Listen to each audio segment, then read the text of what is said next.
And ito nga ang toy na re-review natin for today. This is the Marvel Legends Morbius, the Living Vampire. Na bago tayo mag-start sa ating review, special shoutout muna sa kaibigan nating si JG for sending this Morbius para daw review natin yung channel natin. Once again bro, thank you so much for sponsoring this video. Now, ganitong klase ang packaging niya sa harap and sa likod and sa gedi and sa kabilang gedi and sa ibabaw and sa ilalim. Yung. And as you can see here, naka-clamshell pa yung ating main figure. So, i-unclam na natin yan.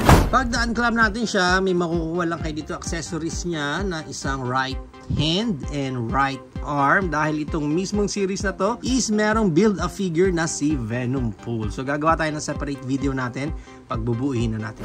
Dito sa ating main figure, may kasama lang din siya ditong accessories, nag-iisa lang, which is yung kanyang cape na parang, naman ko ano, titingnan nyo sa camera, parang okay naman yung paint, pero sa personal, it's like parang ginamitan kayo ng pintura ng bahay. Alam mo yun? Anong klaseng paint? Alam mo, hindi siya pang figure talaga yung ginamit na paint. I'm not sure, ano? Hindi ko naman alam kung paano yung proseso nila dito. Pero yung pinaka-feel netong kanyang cape, parang medyo cheap yung dating. Paint mismo, even yung plastic niya. Anyway, moving forward dito sa ating main figure, which is si Morbius. Check muna natin yung kanyang details. Ayan na, si Edward Scissorhands. Hindi, iba yun.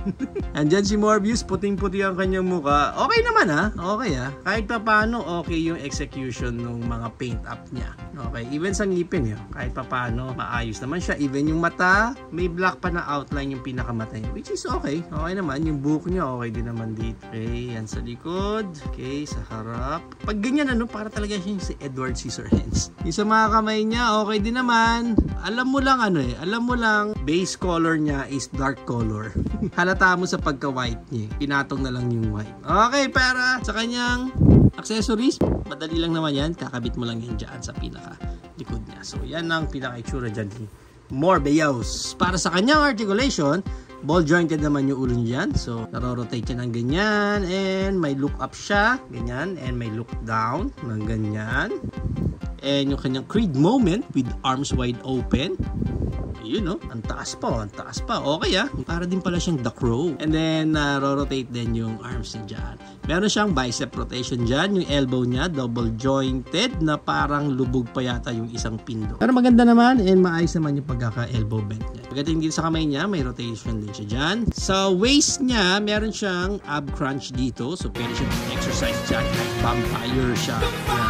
And then, may rotation siya sa kanyang hips mismo. Para sa kanyang Van Damme split, kaya ba niyang Van Damme split? Konti lang din. Konti lang din. Hindi gaanong split na split. Ang high kick niya, kahit pa paano mataas yung sa kanya. And yung back kick, wala na halos back kick. And sa thigh rotation niya, na-rotate yan dyan. Yung knee bend niya, double jointed din yung knee. So, maganda rin kahit pa paano yung knee bend niya. Diyan. Meron din siyang rotation dito sa baba ng knees. And then, yung paa niya, may tiltage dyan, left and right. And may up and down, which is good. Now, para sa height ng Morbius natin na to, ang height niya is around 6.5 inches siya.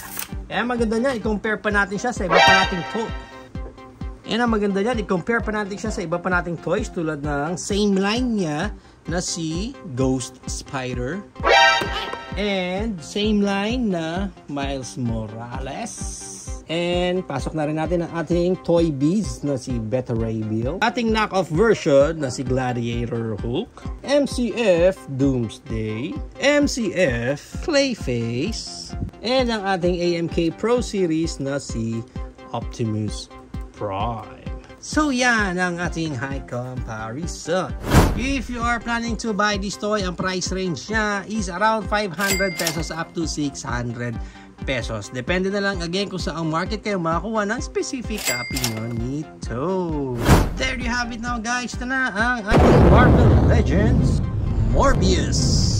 Now, within this line nitong Morbius na to and yung other pa na mga Maximum Venom na toy line, may mga usap-usapan kasi within the Toycom na baka daw knockoff version yung ino-offer ng GMP, which is doon namin nakuha itong mga figures na to. That's why medyo mas cheaper yung price niya. Ang usap-usapan nga lang is kung authentic ba talaga yung makukuha nyo or knock-off version. I let you decide na lang kung talaga knock-off version ba siya or authentic, kasi kung authentic pag-uusapan, may copy siya ng note mismo ng Hasbro. And at the same time, meron din siyang serial number mismo nung pinaka-figure natin. Which is, alam naman natin, pag knock-off version, usually hindi na nila ini-include yun or hindi na rin nila kinakopy yun. Pero yun nga lang, pagdating talaga sa pinaka-main figure natin, especially dito sa cape niya, pag inalis mo yung cape niya, medyo hindi mo pa gaanong mahalata na parang baka nga authentic itong Morbius na to. Pero within these accessories na to, parang I don't know.